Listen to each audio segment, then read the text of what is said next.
온전한 그리스도의 몸, 온전한 교회를 이루기 위해서는 서로가 연결되고 일꾼을 세워서 그와 같은 교회가 온전한 교회임을 성경은 말씀하고 있고 우리에게 그 명령을 주고 있다는 것입니다. 그러면 우리는 어떻게 이와 같은 그리스도의 몸을 세우기 위하여 일꾼들을 어떻게 우리는 길러내야 할까요? 첫째로 우리는 이와 같은 일꾼들을 길러내기 위해서는 먼저 자기 희생이 있어야 한다는 사실을 성경은 우리에게 말씀해 주고 있습니다. 예수님은 자신의 몸을 던져 제자들을 보호하셨습니다. 자기 자신을 포기함으로써 그의 제자들을 역사 일의 가장 위대한 인물로 키울 수 있는 바탕을 마련하였으며, 그러기에 인물을 길러내는 것은 제자를 위해서 죽음을 불사하는 것이고 희생을 감수하는 것입니다. 인물을 기르는 데는 재물이 필요한 것이 아닙니다.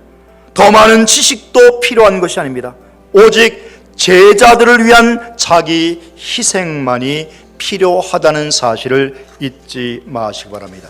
그러면 이와 같은 인물이 되려면 어떻게 해야 되는가? 믿는 것과 아는 일에 하나가 되어 온전한 사람을 이루겠다고 하는 뜻을 세우는 자가 되어야 한다는 것입니다.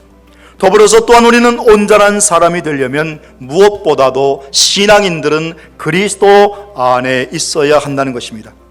더불어서 우리는 가르침에 대한 겸허한 자세, 순명의 삶을 살아갈 때에 참된 인물이 될 수 있다는 사실입니다. 참된 일꾼을 기르고 그리고 몸된 교회를 세워가는 데 필요한 것이 무엇이냐? 신념과 열정이 있어야 한다는 것입니다.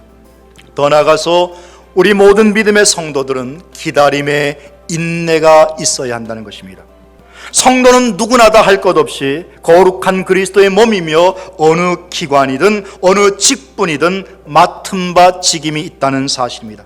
우리 모두가 다 교회의 일꾼임을 잊지 마시고 교회를 세워가는 삶, 주님의 몸을 세워가는 삶을 살고, 그리고 내 스스로 먼저 그와 같은 일꾼이 되고 앞으로 우리 사회의 위대한 일꾼들을 길러내는 믿음의 삶을 살아갈 때에 주께서 우리에게 은혜를 더하실 줄로 믿습니다. 이와 같은 은혜와 복이 우리 모든 성도들의 삶 가운데 날로 새로워지기를 주님의 이름으로 부탁합니다.